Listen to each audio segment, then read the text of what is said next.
این ویدیو قصه یه روستای شگفت‌انگیزه توی قلب تهران. سلام، من پردیسم و اینجا پلیلیست جاده فرعیه. این جاده ها اولین جاده های فرعی این پلیلیسته. جاده هایی که قرار ما رو برسونن به روستای عجیب توی دل تهران. روستای مردمان چشم سبز با دستان سرخ.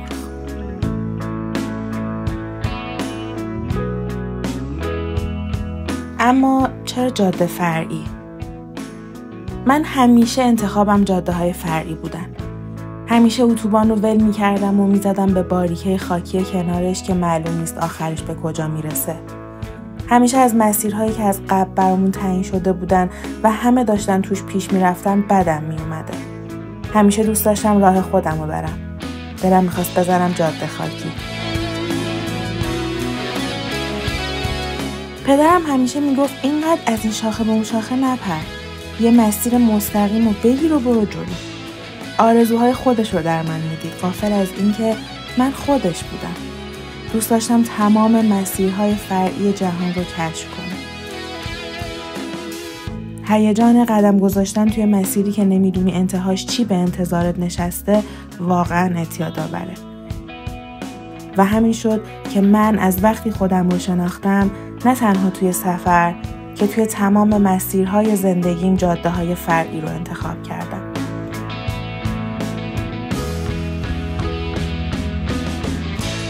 توی این پلیلیست قرار جاده فرعی هایی که توی سفر انتخاب میکنم رو ببینیم، چون این مسیرها همیشه برای من جایزه داشتن. جایزه های قشنگی که مثل گنج آخر جاده پنهان شده بودن. درست مثل امروز که قراره برسیم به شگفتی دونه های انار.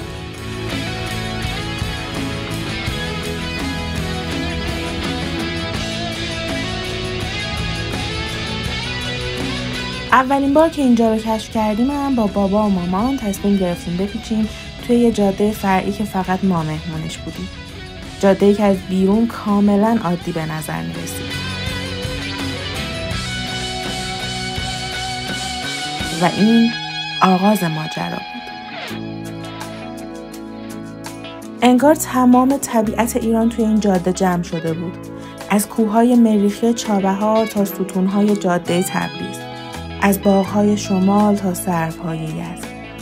یعنی یه جاهایی از این جاده شبیه قشم بود، یهو 2 قدم اونورتر شبیه شمال. و آثار تاریخی پنهانی که فکرش هم نمی‌کردی اینجا قایم شده باشن. همه اینا کجا؟ همین تهران پر از دود خاکستری خودم.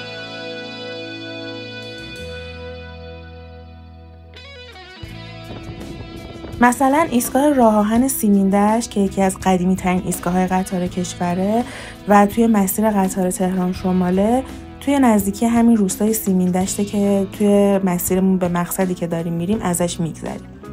اگر دوست داشتی میتونی توی کامنت‌ها بهم بگی که یه روز با قطار بریم اونجا و ببینیم چی برامون جایزه داره. جاده رو ادامه دادیم و اونم مثل یه تلنگر در ستایش سر به هوایی و کنجکاویم، مثل یه بالا بلند اشوه‌گر نقش باز ماهر، نقش به نقش ما رو به دنبال خودش و زیباییش میکشون.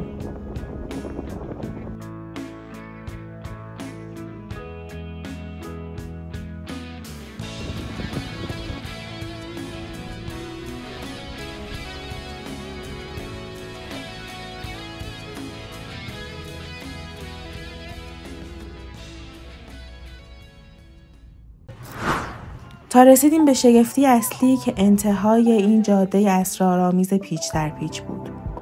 جایی که دستهای همه قرمز بود. لباسها، کفشها، کوچه ها و حیاطها همه قرمز بود. از خون سرخ انارهایی که مثل یه شاهکار مهندسی زیبا بودن. هر گوشه و کنار این روستا رد پایی از انار بود. دست هر کودکی به جای چیپس و پفک انار بود.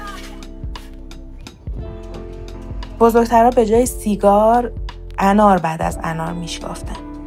حتی سطل آشغال‌ها هم پر از پوستای انار بودن. و روابط انسانی آسون ترین چیز دنیا بود. از خودتون نمیگیرم، فقط دستتون. غریبه با دقتی 5 ضلعی روی انار می‌برید و مثل یه آیین مقدس که از کودکی تمرینش کرده بود بازش می‌کرد و نصفش رو به تو تعارف می‌کرد و این میشد شروع یک مکالمه دلچسب با مردمان عزیز چشم سبز این دیار سرخ.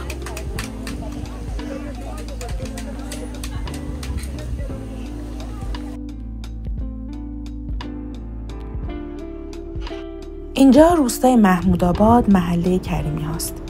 جایی که تخصص مردمش بار آوردن این یاقوت‌های سرخ و زندگیشون با این انارها آمیخته شده.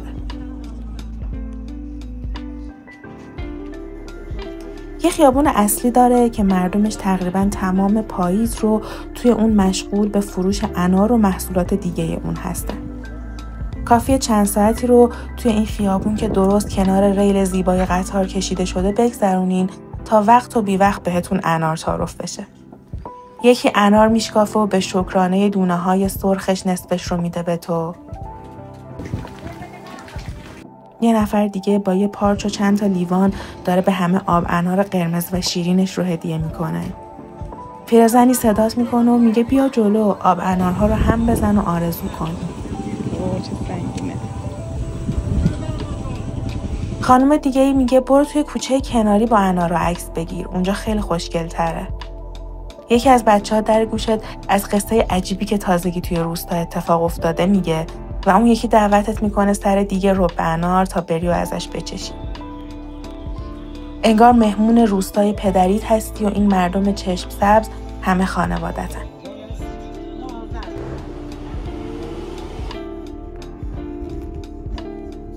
داشتم به راز چشم‌های سبزشون فکر می‌کردم که صدای موسیقی کردی از دور اومد.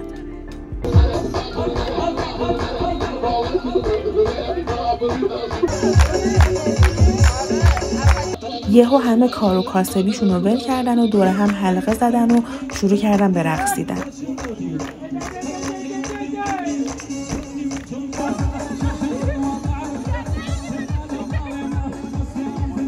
جوان‌ترها می‌رقصیدن و بزرگترها با چشمای پر از شوق و لب‌های خندون براشون دست می‌زدن و همراهیشون می‌کردن.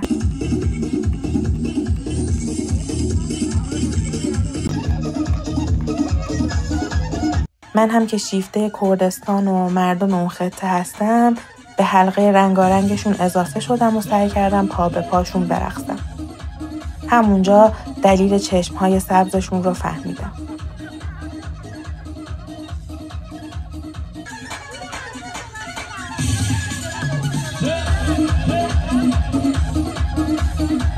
حدود 400 سال پیش مردم این روستا از جنوب کردستان به این منطقه تبعید شده بودن و همشون کرد بودن. کم کم تبعید هولناکی که تجربه کرده بودن رو به آبادانی تبدیل کردن. دامداری که شغل اجدادیشون بوده رو کنار گذاشتن، خودشون رو با شرایط و محیط جدید وفق دادن و به باغداری انار و پیوند و اصلاح اون پرداختن. و حالا انار محمودآباد زبان زد و مشهور شده. هر سال اینجا جشنواره انار برگزار میشه و بهترین انارهای کشور رو اینجا به بار میارن. کافی اولین بار انارهای اینجا رو بچشین تا بفهمین از چی حرف میزنن. یادتون باشه اگر میخواین به اینجا سر بزنین حتما توی پاییز برین. البته نه توی تایمی که جشنواره انار برگزار میشه. به نظرم بهتره توی تایم خلوتی برین، یعنی اوایل و اواخر پاییز، که بتونین زندگی واقعیشون رو از نزدیک ببینین و بیشتر باهاشون هم صحبت بشین. همینطور یادتون باشه که موقع برگشتن قبل از اینکه هوا تاریک بشه برگردین، چون جاده‌ای که بهش میرسه توی شب خیلی خطرناک میشه.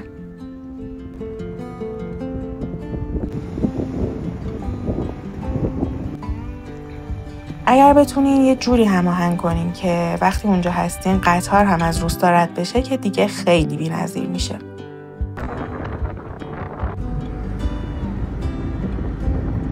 بعد از ساعت‌ها گشتن بین این مردم خونگرم و تماشای زندگی و قصه هاشون، با یه صندوق پر از رب و انار و یه قلب پر از قصه و شوق زندگی برگشتیم به همون جاده اسرارآمیز.